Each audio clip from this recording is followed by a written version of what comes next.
does your engine have excessive movement? And does your engine mount have this sort of play, noise, or cracking in the rubber?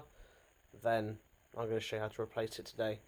This is the new unit that I'm going to be putting in, and this applies to the 308, 3008 and RCZ models.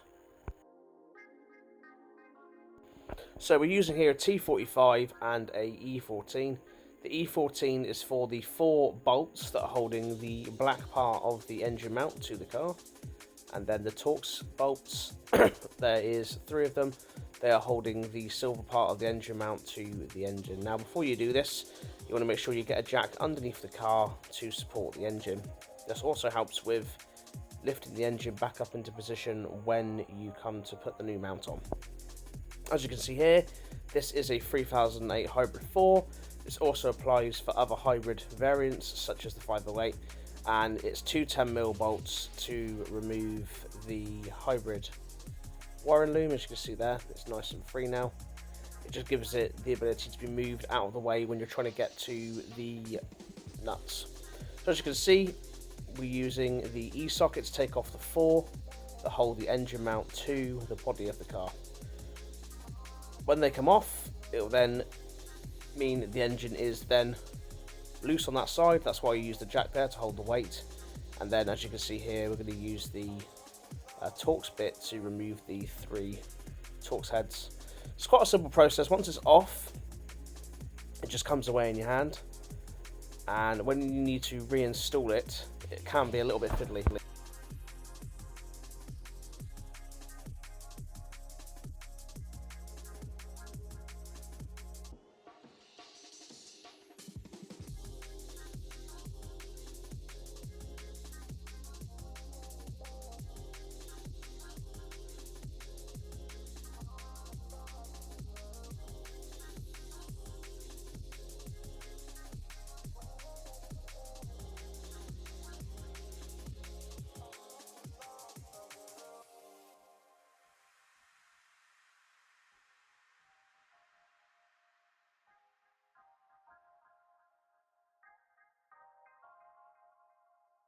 So if you look carefully at the engine here, you can see as I'm taking off this last one, the engine is starting to drop down as the tension from the final bolt is coming loose.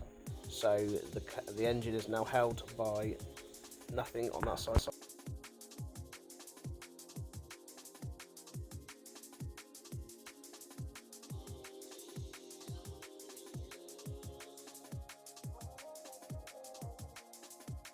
Once it's all loose, the engine mount will literally just drop out like so. You can just pull it out. There you go. It's just me showing you all the different holes that mount it to the engine. And this one was the original one, and there was a ridiculous amount of play, as you can see, and there was a few cracks going through the rubber membrane for the engine mount there.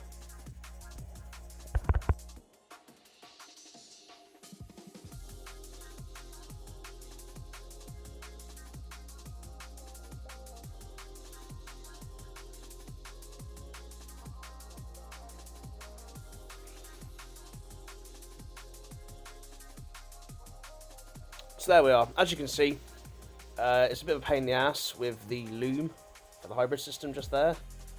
Just gets in the way. And the engine mount doesn't go in particularly very easily.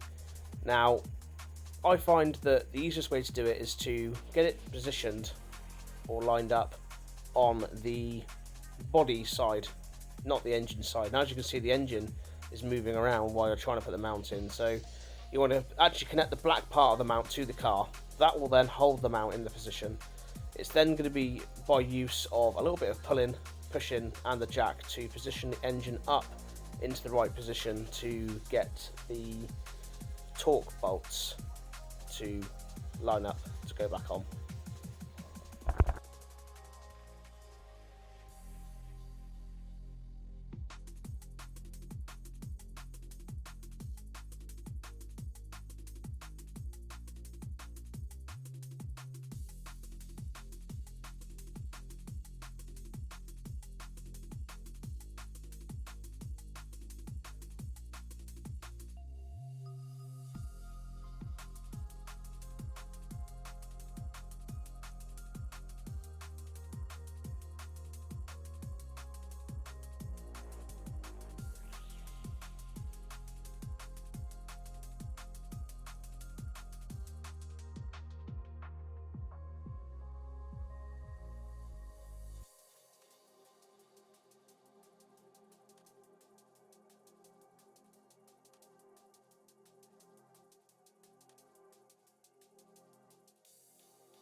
As you can see here, I'm now off the screen, and that's because I am continually going above and under the car, jacking the engine up, moving it over to try and get it to line up. You'll see as the video continues, the engine does move around a little bit from below, where I jack the engine right up. As you can see, the front two bolts are lined up, but I can't get the back ones in, so it's just a case of, like I said before, wiggling it around and adjusting it until you can get it in. I find if you apply maximum pressure to the jack, you can force the engine up high enough that it should pull it into alignment.